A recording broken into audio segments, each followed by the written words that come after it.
right, welcome Kyle, and thank you everyone for joining us. Quick introduction. So Kyle and I met when I was on his podcast talking about some of my work with Agent.ai and agents that I was building. But Kyle and I have kept in touch and kept talking, and he has been a super prolific builder. He's built a bunch of sites that we'll link in the show notes. From the Pulpit, which has 30 years of his father's sermons, which are searchable and shoutable. Cancer Logics, a public directory, cancer research centers, grants, clinical trials, Loot Signal, market intelligence for the retro gay market, I'm sure many other things. So obviously, because Kyle is such a prolific builder and has built so many active, live, in production applications, we want to talk about how he plans and executes these in a faster time frame than probably the average person. So that's what we want to talk about. Welcome, Kyle. Thanks for having me. Yeah, and it's funny, like you and I were talking before we hit record, like how much of this goes back to that original conversation you and I had, like that was over a year ago now, I think, where the big thing that I kind of teased out of you at that is like you had become kind of a product person. My background was product management. I haven't coded in 25 years, but yeah, what we're going to get into is like if you know what you want and you're curious and you can write a plan of attack of what you want to build, nobody codes anymore, right? So you don't need to know how to code. Yeah, exactly. And we haven't done this yet on the podcast, but Kyle's going to do a live demo and actually show us how it's done. So get excited if you're listening to this, it's worth checking out on YouTube so you can actually see the demo, but we'll talk through it so that you can kind of understand what we're doing, even if you're listening to this. So yes, I'm excited exactly, Kyle, to talk about that concept of how you treat anything you build like a product manager would. So even if you're not a product manager, and you're listening to this, you'll understand how to think with that mindset and how you can build fast, accurately, without bugs, etc., as much as possible. So the first question I want to ask, I mean, most of what we're doing is going to be talking about kind of foundational how to build, but it's always great to talk through a specific example of something you've built, just high level. I think From the Pulpit is kind of the most personal and interesting to me. So I'd love to just hear how you came up with the concept and give everyone a quick overview of what you built. Yeah, so From the Pulpit, my dad was a Methodist minister for over 30 years, and he passed away, 12, 13 years ago now. And at my mom's house for a decade, she had a giant Tupperware crate full of his sermons, everyone typed out on a piece of paper or stapled together paper in this giant 30, 40-pound bin. And it just been sitting there. And I always knew at some point we're going to be able to do something with it with technology. You can digitally scan it and digital recognition to read text. It's like, all right, when is AI going to get to that point? So kind of some of the very first things I started building were like, all right, how do we set up RAG databases? If you're not familiar with RAG, it's the kind of concept where you chunk data that you can pull and access later. It's exactly how a LLM works that you're talking with if you go to ChatGPT or whatever. That it's got all of this data organized in a way where it's easy to retrieve it. So I was like, all right, the technology exists now. And I'd built a couple little things with like, I had 150 D&D PDFs, right? Go a little nerd. It's like, what can I build from this? Can I chunk this together and like build a random dungeon generator, a random monster generator from all of these documents? And that kind of worked. So it came back and I was like, all right, I need to get this giant box out of the corner and do something with it. So I found a local print shop and sent it to them, and they digitized it for me into 1,000 PDFs. It cost a little bit of money to do that, but I didn't have the time. That's probably why I had been sitting in the corner for a few years. And it was 1,000 documents that came back, and it arrived on Good Friday. So I'm not trying to get into religious tones or anything, but if you're Christian, like Good Friday is an important holiday. As it leads up to Easter. So it kind of hit me like, oh my gosh, I've got this thing. I've got to get this working by Sunday. And within 24 hours, because I'd done a couple of these, I was able to set up the RAG database and like a UI front end, kind of like a ChatGPT on a website, and you can go query and ask questions of my father's sermons. You're not talking to him. And I intentionally did not set it up where you're talking to him, but yeah, you can go, I'm struggling with this. What advice do you have about that? And it digs through 30 years of sermons and brings you back recommendations and things that you can go to. Just really cool. And I was able to share that with my mom on Good Friday, on Easter morning. It's just kind of like, hey, look at this thing. And it just, I'm not going to lie, I cried a little bit when I got the thing working because it's like, oh my gosh, my dad's been gone 12 years, and we're able to interact with them a little bit more again. That's amazing. That's such a great story. I mean, even from I didn't actually know that the fact that it was in paper when you started. So you went through super analog to digital Yeah. to AI on top of it. And I'm sure, like you said, incredibly meaningful to the family and to people that knew him to be able to access that and to do it between Good Friday and Easter. That I mean, that's an amazing story. I love that story. It was so fast. Like I had it working Saturday by noon. Stayed up all night, Friday night once it came in. But yeah, and it was cool from an archival perspective too. And it was almost like, why did my dad save 30 years of documented, and everyone was hand typed on a typewriter, right? This wasn't all computer typed. But why did he keep them all? And I think now I know why he did.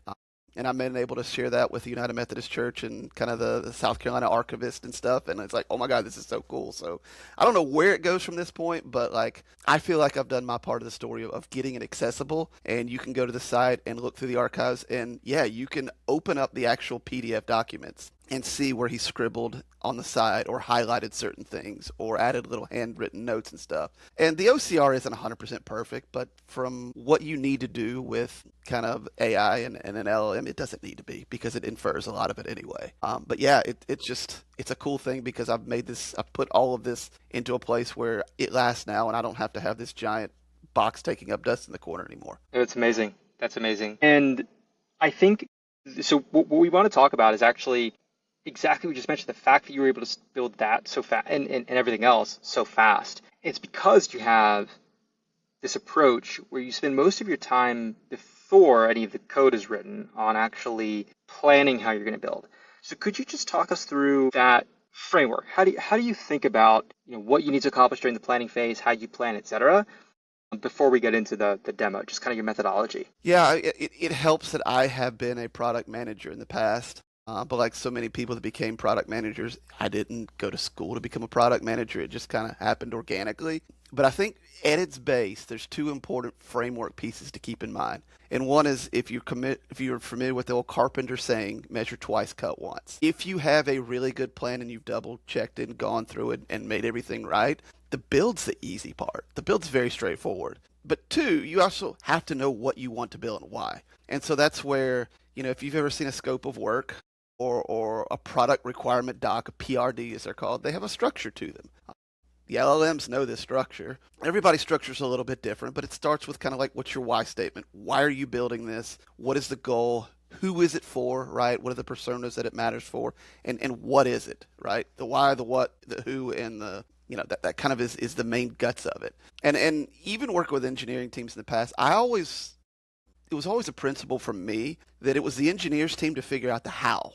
I don't care how it's built as a product guy. I just want to know, like, why the heck are they building it? And I need to tell them why they're building it.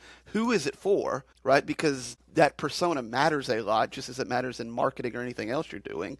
Are they really technical? Do they need you to do certain things? What problem does it solve? And then, yeah, what is it? What is it? What exactly are you building? And if you can specify those things and get them documented really well, like I said, the build's very straightforward. And then you let the AIs figure out how exactly they want to build it because they've got that knowledge in a way that, we might not as just someone who doesn't build stuff. And you've got this unique approach. I actually not heard this before. So you lean on two different AI models to get them to argue with each other, if you will. To get to that plan because, two minds are better than one or whatever the adage is to explain that. But could you tell us a little bit about how you do that and what you do? So yeah, just like the first thing I ever built, like I started as that Cancer Logics that we talked about, that I'm still like, it's turned into this big thing that I'm still continuing to build for this company. Who knows where that thing goes? But I started building that in Codex or Opus Claude Code, and then I built the first RAG database I had in Codex. And I built them side by side in two different windows just because I wanted to learn and see the differences. And I remember having an early conversation with the senior engineers, and he was like, yeah, the problem is these things hallucinate. Everybody knows these things hallucinate. This is not unique to software development. Or they'll go down a wrong path or they won't do something. I was just working with one the other week in a new API. And we were going and digging something, and it's coming back, and it's like, something's not right. It's not. I don't remember exactly what it was. And I just asked the AI, hey, let me just ask you something. Did you just start probing the API to see what you could do, or did you actually read the documentation? It's like, Yeah, good call out. I didn't read the documentation. Let me go do that now. And it came back, it's like, oh, great news. I found 3 different ways to optimize this thing, and it should be 90% more efficient. It's like, once again, these things are really, really, really smart interns that don't necessarily think through the order of operation all the time. So it's knowing that, knowing some of the different things, and I will say Claude Code Opus is very good at what we call GSD, which is simple, the clean version, get stuff done, right? So it goes as fast as it can to write the code. And I remember to give you a story of that, like I remember one time when I was going back and having it write testing on top of what it built, and it wrote this test and it kept on failing on it. And I was like, what is going on here? And essentially it had wrote the test to pass no matter what, even though the code was still not building. And I said, why did you go about doing it that way? He said, well, I was just trying to get the test to pass. I didn't care if it actually, the application worked or not. I just needed to pass the test. And I was, so these things get stuff done as fast as possible, not thinking about the final outcome, just like humans do, right? Like we don't necessarily want to scaffold up all the hard stuff. We want to go as fast as possible. Now, Codex, on the other hand, as I like to describe it, it knows it's the smartest person in the room, right? It acts like it's the smartest person in the room, but it doesn't. But that also means sometimes it over-engineers things and makes it way more complicated than it needs to be. And I remember talking to this engineer about, like I don't trust these things to write my testing and stuff. And I started thinking, like, I wonder. I don't know how to code, so I don't know how to review test anyway. I don't know how to write my own test. But I wonder, like, could I pit these two models against each other? Where, sure, let Opus and Claude Code do all the coding, and then I can have Codex be my senior engineer doing the code review. And I said, oh, that's interesting, because I don't know how to do the code review, but it does. And then that literally started out where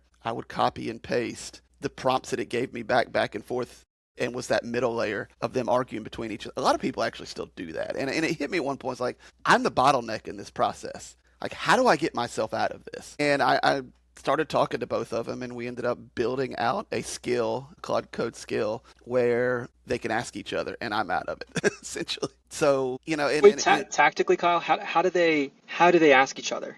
Are you, or is that something you'll show us? I mean, I could kind of show you, but basically everything, Claude is especially good at this.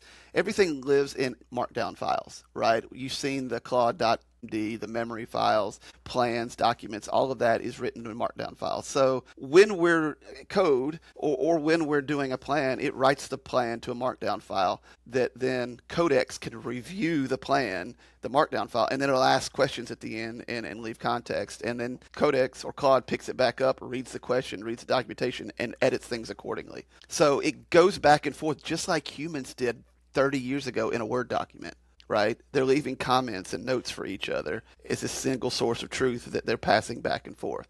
And what that enables, it's not necessarily that they're talking back and forth, they're sharing this document back and forth. Because the way I specifically engineered my process is Codex never writes a line of code or never directly edits a plan. It forces Claude to do all of that. All it does is make suggestions and recommendations for it to go fix. Once it's fixed, it passes it back for approval or rejection, essentially. And we'll see that loop work out. So it's kind of constrained in that, but I find, like, I think that's better because, what happens if you as a human have someone else review your work and they just fix it and do it all for you, right? Like, you're not actually learning how to do this right. And also, they might not do it the same way you would do it, even though it was your idea and your whole plan originally. So I think these things kind of work the same way as humans do. You'll see a lot of similarities the more you use them. So can I keep that same handoff and, hey, Opus, you wrote this whole plan, you own it. You're just getting feedback from somebody, and then you figure out how to apply it. And it's cute, we'll say, watching them argue because, and I've trained it, like, Opus, if you feel like Codex is being pedantic or trivial or something, push back. Rarely does, because most of the time Codex finds really strong things, and it even rates them in like high, medium, low, like severity as it goes back and forth and it folds things in. This sounds so fun. I've totally forgotten about this when we talked about it.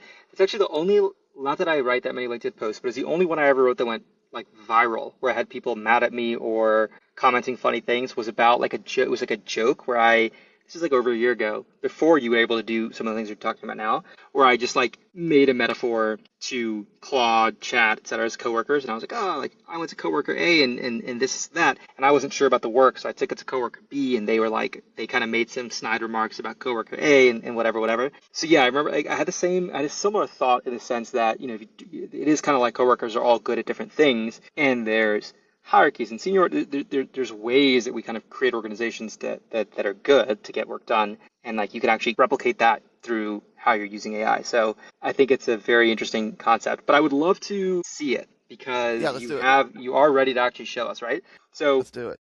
yeah, so just to recap while you're pulling it up for everybody, the goal of this is to show how planning can be significantly more effective, not just the amount of time you spend on planning, but as Kyle's going to show us, with the actual mechanics of using multiple models and what they're best at and what you find them to be good at together to get to a better plan, and then use, like you said, the model that you prefer for coding to code. So we're going to tell us again what we're going to build, because we're actually going to build something here. Yeah, so I've just set this up now. It's in a repo. If you're not familiar with what a repo is a folder, right? It's a folder. I just called this folder podcast demo, and there's a docs subfolder in it. This is my organization structure where I put plans and things like that into a docs subfolder. And this is a plan. And we talked about this when we were planning, and then I went and worked with, I think it was ChatGPT, to put together this basic plan. And so what we're building is a local website watcher app, right? I want a small local app that watches a few company websites for new blog posts, press releases, and resource pages, and shows me what is new since the last check. And I even told it, I'm not technical, so please pick sensible defaults for the framework database and where things live on disk. I just want it to run on my laptop. I don't even know what's going to pick here. I've got a kind of a stack that I use. Everybody kind of does now, and I'll throw this out there. The default stack for a lot of Vibe builders, we'll say. GitHub to push your repos to the cloud. Supabase, if you use the Supabase. And then Vercel to like deploy the web app. And they're super simple and they're super easy to work together. But let's see what this thing picks. And tell us a little bit about what is it you've pulled up these documents in what application? This is VS Code. Yeah, this is a command line IDE interface. And we'll get down to the terminal here in a minute. But for now, all we're looking at right here is a markdown file that lives in this folder. Where I just pasted it in and opened it up in this. So VS Code is something that, you know, you could do this in Cursor or any other IDE.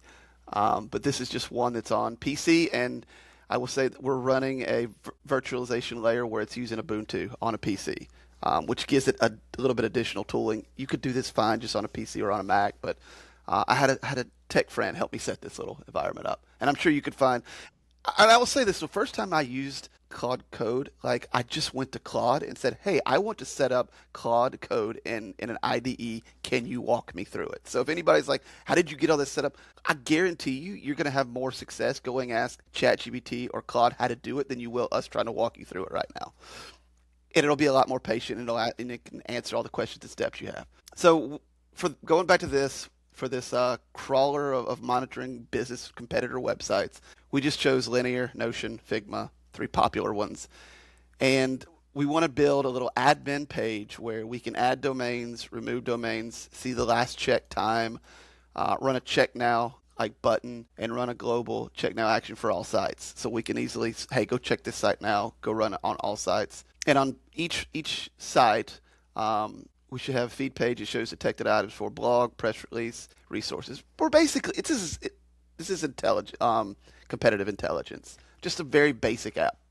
The setting page should allow me to set how often the app checks for updates. Default auto check interval every 6 hours. You can set it whatever you want. Turn it on or off. And the detection logic here, this is the part I want most thought through carefully. Some enumerate URLs. We're basically checking all of these on these sites. And I didn't check these sites first. Like we just spun it up because I think that's part of the fun. Is like, let's see what happens. But it's going to go through blog, changelog, press release, news, resource, guides. And we're using this tool called Gina.ai to fetch domains. And why we're using this tool, Shalad, you and I were talking this before. Gina's a really cool tool because a lot of times bots are blocked by scrapers. But Gina has a workaround for that it delivers the results back to your AI in Markdown files. This is a Markdown file. AIs don't see all the pretty pictures and graphics and all of that fun stuff. So they just want it like this anyway. Think of it like a screen reader. And so it enables it to consume it, enable it to go through it, and it gets you through if a site is blocking stuff for whatever reason. And it's free. I think it should be free for this, especially with the r.gina. They do have a public API, and you can buy and do more advanced stuff with it, but play with that if you want. Really, really cool tool. So it parses and compares against previous URL sets for each domain, stores the URL seen during the previous check, compares the current URL set during the previous. And you're like, okay, this is a little bit detailed, Kyle. It's like, well, I just told ChatGPT what I want to do and it helped me write these basic details. And you review it and say, okay, yes, this all sounds good, or I don't want it to do that. Once again, you have to know what you want. You have to know what you want. Classify content type, blog, press release for news source, blah, blah, blah. For each new item, store the title, the URL, the content type, the timestamp when you first saw it, the source domain. All right, that's the whole plan. That's what we're going to build. Let's see what happens. I am literally in a terminal here, firing up Claude. And this is the first time it is run in this folder. So let's see if it makes me run an initialization. Yeah, so while you do that, I'll reiterate to everyone. Yeah, so Kyle wrote he had the concept of this competitive intelligence product, built a detailed plan in LLM of choice, and now you've not done this before. We're live talking to Claude about the project, and I'm reading as you type. So this is the first of those 3 skills. Create plan. And we could drop it in the show notes, I'm sure. I set up a repo where you can download my 3 skills: create plan, iterate plan, and iterate review. But I'll tell it, yeah, this is a new project. Please check the docs subfolder for our plan of what we want to build. Could you please review the plan? And we want to spin up create plan to build. So let's let it do its thing. And tell us a little bit about, so it's going to create the plan from your kind of PRD concept, right? What you had there is essentially PRD, and it's creating the actual execution plan. Is that the right way to think about it? Correct. So it's reviewing the plan, yes. And create plan has a specific structure definition. There is a default like plan skill that Claude or any of these other guys have. But mine has a little bit different framework where it forces some additional decisions. Like as it breaks it up into phase, does that phase require a code review or not? Right? Then that'll call other skills in this trifecta or trilogy. This looks like an initial multi-phase. Here's the phase breakdown on scaffold. Does this work, or do you want to adjust? No, that looks pretty good. And how do you, once it writes a plan, how do you incorporate Codex into this? It'll do it. It'll do it for us because I've got the skills. As long as you have a ChatGPT account set up and you've authenticated it on your terminal, just like we had to do before all this started for Claude, it will be able to pick it up and know to go back and forth. And that's all part of like the skill when you install the skill and knows what to do there. So that's it is fascinating. building. So you don't actually have to fire up Codex here. It's going to go talk to the OpenAI models. Right. Like I said, that was what was slowing everything down. I would literally have to copy and paste as it went back and forth. I don't have to do any of that anymore. Yes, allow all edits. So this is where some people, I don't know if you've heard of like, what is it, dangerously permissions. I don't turn that on. I get it. Some people do. I'm not building that much of crazy stuff. All right, so what do you say? Scaffolding written. Here's things stand. So we've got our plan file. Cool, we'll go look at that in a second. It's the initiative variant from your confirmed 5 phases. Iterate review markers set and the review checkpoint table pre-filled. Structures in place per the skill rule. Your turn to fill in. The why what approach. Few decisions the plan should pin down. Good candidates for the open question section drawn from the specs. So you could draft the substance and we run iterate plan. This is my other skill, which that brings in Codex to review the plan. I could take a first pass at drafting the context, which I'm going to go ahead and say we will do. We're not going to write it. Let me draft the content. But so let's look at it just so you can see what it is, because it does have this structure that it brings into place. So it has a TLDR, right? Too long, didn't read. It kind of shows, so you could see these brackets here are basically comment brackets saying what needs to be filled into each of these sections. There's a why section. There's a who section, just kind of like we talked about. There's a goal section, like what is our goal? What do we want this to accomplish? Non-goal section. I think non-goal section is very, very important, especially when you're talking about building a minimum viable product. You need to it's just as important to say what is not included in part of this build as what is, because this is how you control scope creep. Because if you don't, it'll just try to solve everything. Where we're very much trying to limit what it's doing. All right, what is the approach? What is the architecture? Stack decisions, proposed design, repo layout, and then the phasing, where it's gone ahead and like stubbed out those. And you'll see where it's iterate review. Now this is really cool. So when it's saying there's an iterate review, that means once this phase of the project's been built, it will call Codex to review the code as part of the build goes. Because it's writing code. Hey, somebody code review me before I keep moving forward. And this is how you avoid plans that break down in a lot of other builds. So, yeah. So cool. It's doing a lot of this other stuff. I don't really want to read it all, but we're going to come back and say, draft the context. Okay, so then just talk through the tier. So the first document you started with this PRD. The next document that it just generated was a execution plan. So I would even say that the first one is just like the plan. This is now building at what I would call more of a professionally written PRD, which is, a technical term for a scope of work for a technical build. And we'll come back and look at that, but it's going to go back and fill in all those details of that document we were just looking at. So I'm going to close it and we can read. Okay, so you said there were brackets where you need to fill in some goals, objectives, things like that. You're not even filling those in. It's doing it. No, I told it to draft the content for me. Okay. Yeah. Because we're not gonna spend all the time doing that. Hopefully, that initial document gave it enough of the why, the what is the goal, that it can figure all that out. And these models you could even go on a walk, voice to text to ChatGPT or Claude on your phone. The first plan, like, hey, I want to do. It sounds like it's just freeform. Like, hey, I want to do XYZ. That's what we did. Like I said, we built that. I built that in ChatGPT, dictating it. Okay, like, so you dictated it to that. I dictated it to that, and that's what we started with, yes. So you should always start with something like that.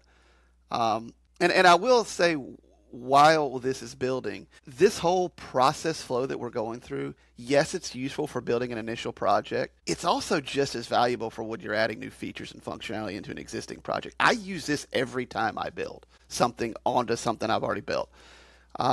Because the general rule is how do you take a big, hairy, audacious goal and complete it? And the answer is very, very simple. You break it up into a bunch of small tasks. So even if you're trying to rebuild Microsoft Office, right, you have to take that and break it up into a bunch of individual things that you could do in an order of operations. The whole idea in product development of MVP is like, what is the minimum viable product that we can roll out and test? And then as you add more features and functionality, you go through this exact same process. Hey, we want to add the ability to email somebody XYZ. We need to figure out how we're going to do that. You go write another PRD for that milestone or that feature, and then you break it out into the phases of how it's going to go about being built. All right, so 2 minutes, 30 seconds, done. I've drafted the full plan. What I authored, and I will say, like, I have this skill written where it always puts the date at the end of the file, because I find that very helpful to, like, as I go back in, and if you've got a bunch of these written, like, when did I create this one? When did I create this one? But these documents are also the skills are very good at, like, going back and updating the documents as they go, because everything, especially when you're living in the agentic building mode, you have to have good documentation.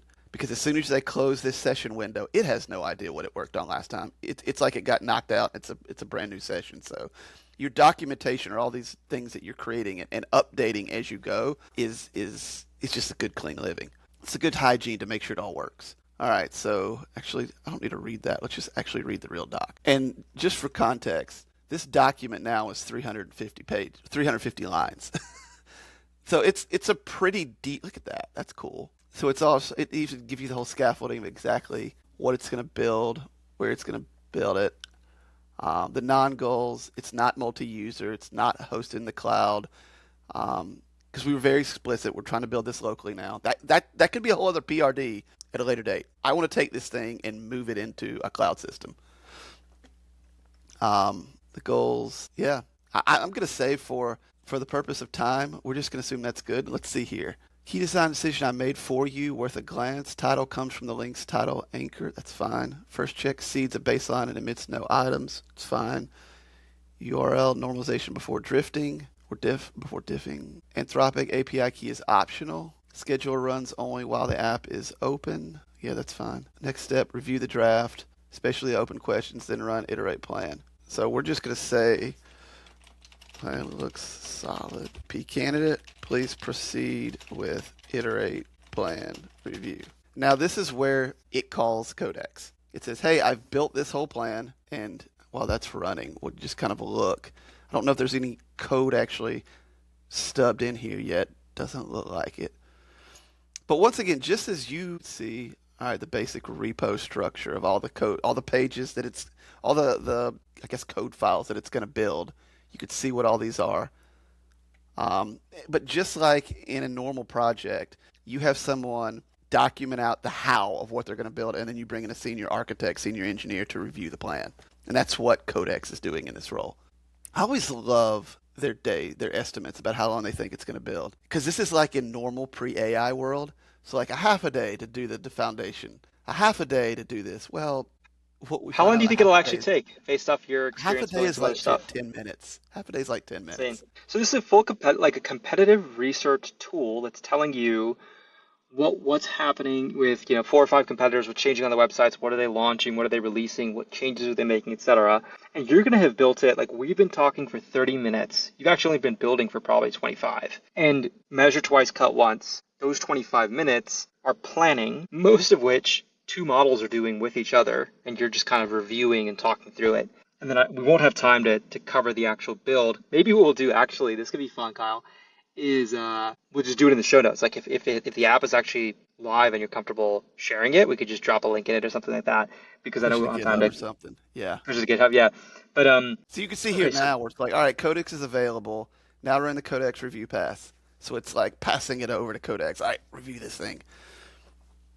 Um, Codex will 'Cause review it and then you'll build, right? And then Claude Code will if it build it. approves it, if Codex approves the build, if not, it sends it back to Opus to like rewrite it. And here's another interesting thing I've written into this set of skills is because these plans are so bulletproof after going through these processes, a lot of times I end up letting it code the application in Sonnet. And if you know anything, Sonnet's like the cheaper, less powerful model for Claude. Opus is much more expensive. Claude's like the one down. But because everything is so defined, like strictly defined about exactly what it does, it'll come back and say, hey, based on this, we could build it in Sonnet. We wrote a handoff prompt for it. Clear your session, change your model, and run. So there's even some efficiency built into it. So you can see here where Codex returns revised after 7 findings, 3 high, 3 medium, 1 low, 3 planned corrections. Oh, let's keep reading that. No path marker, clean structure. These are good substandard defines. Like here, I love this part. Here's like Codex or Claude basically saying, yeah, these are really good. I totally missed them. Sorry, my bad. Let me go clean them up. And then you can see where it's like rewriting them now. Now the You concurring didn't. That findings. just Yeah, happened. That's amazing. but it makes these mistakes, right? It's just like any other human. It's thinking about something and it's not thinking about all the other details. So you have somebody else come in and review it and like, what about this? What about that? You don't have a bulletproof process for this. And it runs through a similar set of skills once it's actually building on these sites, because you saw where it said iterate review. That's where the code's written now. Let me pass it to Codex to do a review of the code, spit it back so that we don't have bugs as we're building things out. Because that might be a sprint, right? Like if you spent one day, well, one day is in these things timeline, building the code, you might have forgot about something. You or I aren't software engineers to be able to review the code and say, oh, what about this edge case? But Codex is, and this part can take a little bit longer, right? Like it's not uncommon for it to take 30 minutes for an entire complicated plan to go back and forth in this process. I have seen it take 10, 12 back and forth before until everything's bulletproof. But once that's done, the builds are so much faster and require so much less attention because all of the edge cases have already been thought through and you don't hit errors. And it's even writing. It's even asking it as the plan goes to write its own test code. So you have a whole test code suite as part of the final deliverable. It's amazing. And I know in the interest of time, like we said, we won't have time to actually build the whole thing or maybe see the end output, but I think we've gotten a lot of the gist of you said measure twice, cut once. We're talking about how you're getting the two models to talk to each other, which you have in a skill that sounds like you're willing to share, which is amazing. I'll use that. I mean, you have a couple of skills which are all, if you're a builder, or let's say you're not even a builder, let's say you're just a person who has ideas, an idea person, you have a couple of apps you want to build. If you have the basic setup, which we won't teach you, but you could just ask your LLM of choice, hey, how do I set this up? You take these skills and you understand this concept or framework of how much time you should spend on the plan. You could build an app to do whatever If you you know want. what you want and you're curious enough to like answer some of the questions and review stuff, so you can see where it came back. It's telling us exactly what all the things and the findings were, and then it'll give us a recommendation. Recommendation: continue for one more pass. So I'll tell you, a lot of times I continue with pass 2 and loop until recommendation is approved. And this is where it might go for 30 minutes. Because now it's in this loop of handing it over to Codex, reviewing everything, fixing everything, handing it back, and once it's approved, the plan's ready to go. But you've had two people smarter than us beating each other up back until this thing is like bulletproof. That's amazing. Cool. Yeah. So what we'll do, we can send the plan out, and I'll put it. I can put it on GitHub, and if anybody wants to actually build this thing, like the plan's here. I might. This is cool. I mean, I've been in product marketing roles where competitive intelligence is an important part of it, and so this is a cool one. This is great. I think this is enough. This is enough of a demo to show people exactly what they need to do. Because, like you said, the rest of it is literally just looping until the plan is approved, which you have a framework for what approval means in your skills, and then is a build. So I think the rest is kind of self-explanatory. Yeah. Yeah. I think there's a couple of great key takeaways from this. And this is stuff I've not been doing at all. So I'm actually going to, especially now, today, on recording day, I don't know when launch day will be, but we have the Fable Mythos models. So now you even have more advanced models to potentially use to be a part of this. And I think they're available to I forget the exact pricing scheme, but I have access to them. So I am curious to try this out with those models, and I definitely will. One thing I just want to say to that point is like once you've got the right guardrails, harness, what you've heard all those terms like this is my harness. I don't feel like I need more powerful models at this point, quite honestly. Yeah. You know what I mean? Like That's even a hot take, but I like it. Is going to make mistakes. It just will. You need something double checking it. And like I said, the build is actually done in an even cheaper model. Sure, you could go probably spend 10 times as much to build this whole thing, and maybe it does a little bit faster, but it's going to be more. It's going to be more buggy. It will. I guarantee it'll be buggier than what this puts out. Yeah, that's amazing. All right, well, I really appreciate you walking through this. Like I said, I'm literally going to use it. I hope others do and share back what they're able to build with it. But we talked about this before we started. My goal for this series or this podcast is for people who are dabbling or even not building yet to just get examples from people who have done it and hear the different techniques they're employing to build amazing stuff themselves, either as a side project. So most listeners probably are doing this on the side. They're just kind of interested in vibe coding. And so to get these frameworks and concepts and approaches is incredibly valuable. So I appreciate you joining us, Kyle. And thank you, everyone, for listening. Awesome. Thanks, everybody.